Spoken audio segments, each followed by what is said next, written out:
आता पेट्रोलचा खर्च विसरा, घरी आणा इलेक्ट्रिक स्टायलिस्ट इलेक्ट्रिक गाडी। 100% भारतीय बनावटीची इलेक्ट्रिक्स ईव्ही इलेक्ट्रिक गाडी आता उपलब्ध।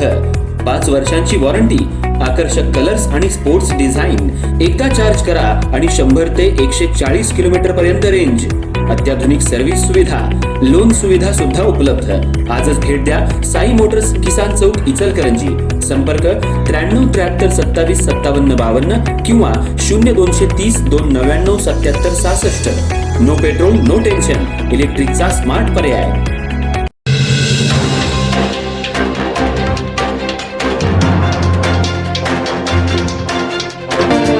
इचलकरंजी शहरात काल संध्याकाळी 6च्या सुमाराला झालेल्या ढगफुटी सदृश्य मुसळधार पावसामुळे शहरातल्या अनेक रस्त्यांना तळ्याचं स्वरूप प्राप्त झालं।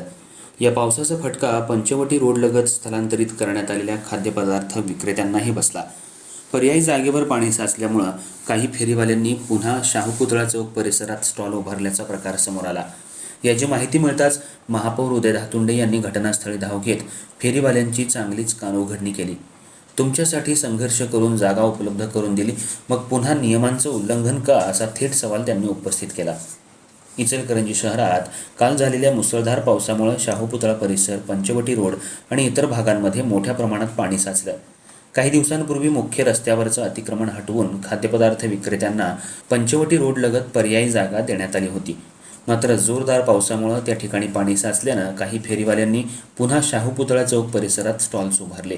ही माहिती मिळताच महापौर उदय धातुंडे यांनी तात्काळ घटनास्थळी भेट देत परिस्थितीची पाहणी केली। यावेळी त्यांनी फेरीवाल्यांना जाब विचारत या ठिकाणी पुन्हा स्टॉल लावण्यापूर्वी प्रशासनाला किंवा मला माहिती का दिली नाही? पर्यायी जागेवर पाणी साचलं असेल तर काही वेळ थांबता आलं असतं। महानगरपालिकेनं तुमच्यासाठी सुविधा उपलब्ध करून दिल्या आहेत, मग मनमानी कारभार का, असा सवाल केला। यावेळी महापौरांनी तीव्र नाराजी व्यक्त करत तुमच्यासाठी सर्व नेत्यांचा विरोध पत्करून अतिक्रमण हटवलंय। सभागृहात तुमच्या हितासाठी मी भांडत असतो, मात्र तुम्हीच नियम मोडणार असाल तर मी जनतेला आणि सभागृहाला काय उत्तर द्यायचं? अशीच परिस्थिती राहिली तर महापौर पदाचा राजीनामा देण्यासही मी मागे पुढे पाहणार नाही, असं स्पष्ट शब्दात त्यांनी सांगितलं। दरम्यान ही परिस्थिती पावसामुळे निर्माण झाली असली तरी नियमांचं पालन करणं आवश्यक असल्याचंही त्यांनी नमूद केलं। निसर्गाच्या पुढे कुणीही जाऊ शकत नाही। शहरातील अनेक सखल भागांमध्ये पाणी साचलं होतं। नागरिकांनी संयम बाळगला, मग फेरीवाल्यांनी 2 तास थांबायला काय हरकत होती, असा सवालही त्यांनी उपस्थित केला।